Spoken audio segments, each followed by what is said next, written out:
So I'm expressing the details of the vagabond, the dreams of the vagabond. You know, there are people that would wander the desert, and these are just images in my mind, and I'm putting words to them. But the reason why we resonate with certain fantasies and lifestyles and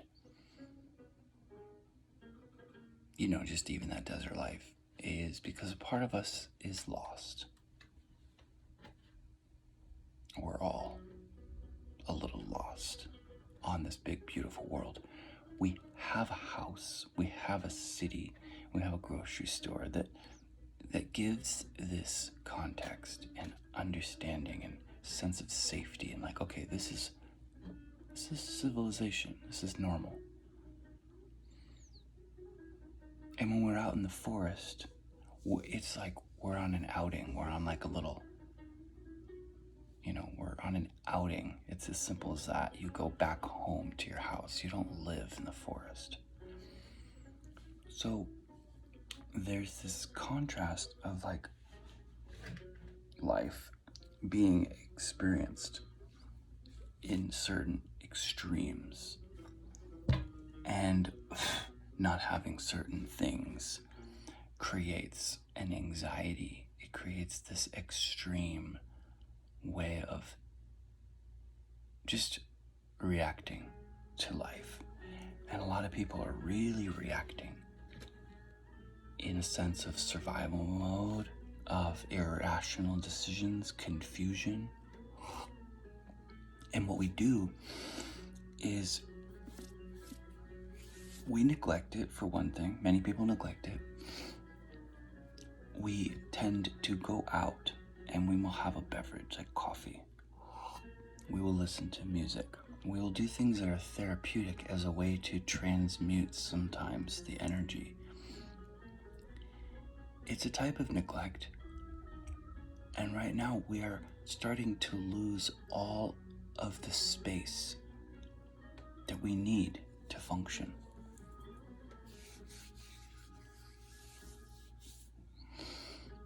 We are losing the space in our mind. We are losing the space. It's just being taken up by, in a sense, baggage. I chose to leave the dormant life of a tea house custodian. Very domestic life. Very sedentary. It was very sedentary. I was in the middle of the town. I wasn't living the life that I really do want, which on a spirit level, in a realm of my being, I seek aloneness. To be in a tent with a candle. And I can periodically go into town. When I imagine this lifestyle, I can think of a movie like, there's so many movies with deserty themes, but Stargate. There was a town in the midst of this desert, and I would live sort of in the caves, in certain cliffs, in the desert, near a town. And I would go to the town every day, and I would work, and I would sell things, and I would gather things. And that seems like a really small life, a small way to see your life. But what is it? Who's compared to what? Like, who is judging? What measures your sense of worth in this world? It's such a challenging subject. We deal with so much self-worth issues. And this is from my observation, not only for myself, but from observation. Like, everybody at the heart of their expression has some element of like self-worth issue. Like, am I doing this because this is what I'm seeking? Like, for instance, I'm following someone just traveling around Hawaii, quit her job at some corporate job. I mean, she's kind of living the life. Like, I'm talking about how my life is as a desert dweller. You know, I grew up experiencing this culture in some form or another. I grew up in I guess you could say, a Persian religion. And when I was around the Persians, I, in a sense, thought, well, this is their religion, you know? This is their culture. And now I can see the people of this culture, and I would look at them, and then I would think 150 years ago what it was like when this religion was created. Just that time period, 180 years ago or so. And the founders. And the deep, it's not even wisdom, it's just spirit level expression. Like prayers are the expression of spirit. You're fusing your words and your heart with the expression of your spirit, and that's why you channel it. You channel the expression of your spirit to the Creator. And this music, it takes me to family, it takes me to tea, it takes me to the desert. You know, there's many things that are done in the desert. It's not a place to just BS. For me, that's where you work on your projects. That's where you cook. You bring your food from the day and you get a fire going and you cook and you put your jars out and you soak your grains and you feed the camels. You know, you could have a herd of camels, and during the day the people rent them from you. You know, there's just like so many fun ways to like escape into these realms. But I mean, I would work on different things, tools, repairing things, cleaning things, you know, just like living with family, you know, because even if you're single, you're still living with family. And in this world, if you're single, generally in this country, you're alone. You're not with family. And what I am secretly doing is like, I'm getting into living situations where I'm with others, because I've always been single. I've been sort of with people, but the connection wasn't really there. It wasn't for partnership. The connection was generally for growth. It was for evolution. It wasn't for partnership. I mean, it was a type of partnership, but the connection wasn't genuine enough for it to be felt as partnership. So a lot of us are in survival mode commitments. We are in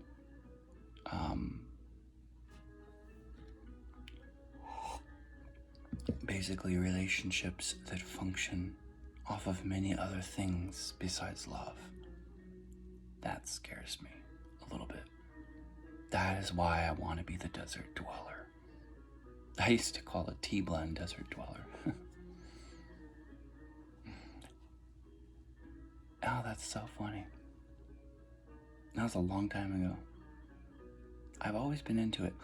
And again, there's an aspect of, yes, it's to escape, it's to create a fantasy. but it is also, it's a culture. You know, like, you might not even know that much of a language or how to speak to certain people, and you're very quiet, but you might lend your camel to someone and show them the way. You know, there's kindness that is, it's forgotten. We don't have the structure anymore to just go out and wander in some forest and live there. It's like, you know, there's like property and trespassing, and like, there's just so much limitation now in how we live our life. And so I choose to live with others as a single man so that I can be of service to family. I want to still be around family. I'm not looking to create karma and family and relationships. They happen naturally. I'm not seeking. What happens is people seek lust and attention and love, in a sense, what they think is love.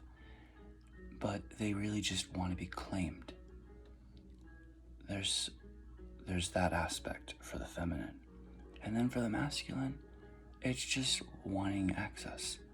It's just wanting to have that partnership, you know, to hide from one's self in many ways. And that is why I enjoy being single, is I don't want to hide from the work that needs to be done. So like, I'm honestly, like, I've had relationships, but I've always been single. You know what I mean? It's like, it's just not my path to find like, the deeper purpose of my life is not in partnership. It's in service. I mean, everybody finds partnership and service. For me, it's mostly service and expression and being a way shower, a health influencer. I mean, those are great ways to meet people and connect and have intimacy and find somebody with unique traits that we can get along with. But my intimate world is with like this music playing in the background, a cup of tea, beautiful herbs, beautiful environment, a temple, and I'm the custodian. You know, I keep it clean and pristine. I have an awareness of the guests that are coming. Open sesame. And I let them in. And so these are my morning thoughts today. It's this life right now, it's like, the medicine is to be able to go into your own world at times and just create your own safe space. My safe space is in community. It is with others. It is with my shortcomings. It is with my weird lifestyle, being like 40 and single and sort of just like, what's he doing with his stuff? What is he doing here? What does he want to do? It's not, these aren't concerns. These aren't like things that I'm also unaware of. It's just things are unfolding, and I'm having an awareness of the unfoldment. I'm having an observation of the process. Because if you don't see the process, you just continue to consume and neglect and neglect. And I'm wanting to clean up after myself. I'm wanting to transition into my next way of being and existing and expressing with a deep sense of gratitude and mindfulness. And if I left my previous space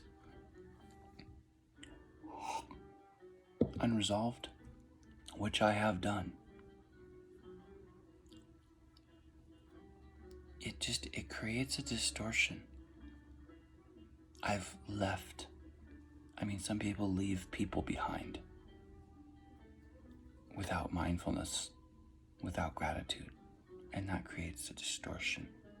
They don't fully see what they have done, how they have chosen to connect with that person. That's happened to me.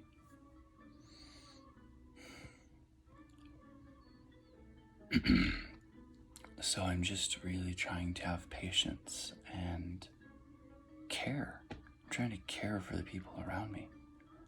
You know, there are many families in need, but the work right now, the work that we're doing to survive in this existence is insane. The idea of making ends meet and survival right now, just the idea of just working in this economy and the stress, just what we are choosing to take on, I do observe it. I don't participate. That may look lazy. That may look like that person who doesn't get it. Real hard work. I see them collapsing around me, and that is why I do not choose that experience. I shared medicine, lots of medicine, just like you would in the desert. Bags of medicine and powders and spices and food and herbs. I shared it all, but when you're in the city, it's in a different format. Everything comes packaged, everything comes with a price.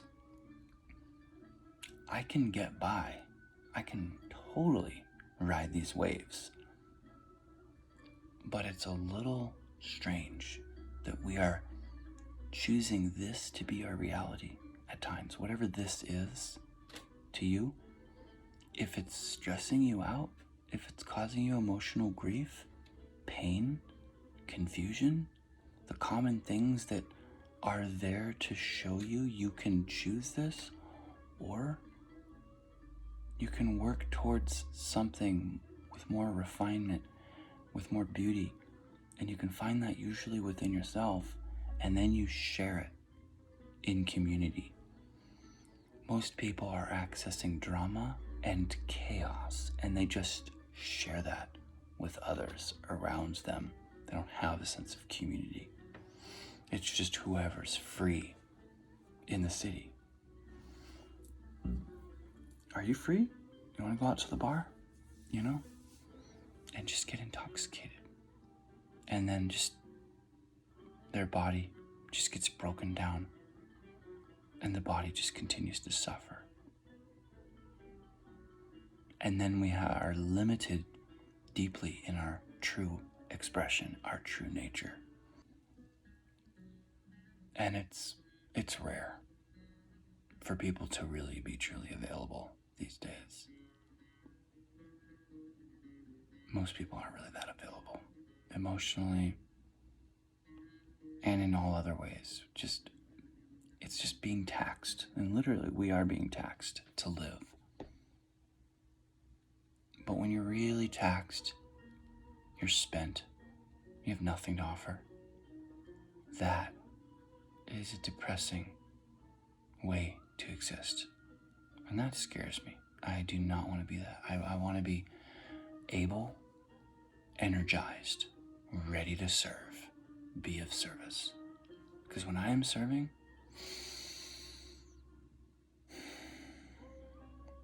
it's true life, because in serving each other, we become free. And that's true freedom. Everyone serving each other, helping each other, feeding each other, loving each other.